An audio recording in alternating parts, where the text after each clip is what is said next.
এই কথাকে বলবে আর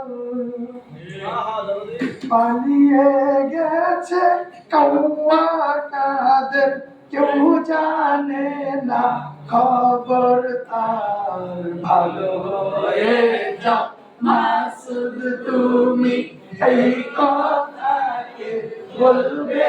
আর পালিয়ে গেছে কৌয়া কাদের কেউ জানে না খবর তার ভালো হয়ে যাও মাসুদ তুমি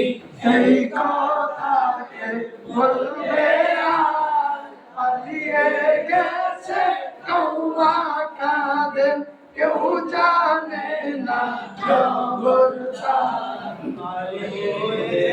ফখরুল সাহেব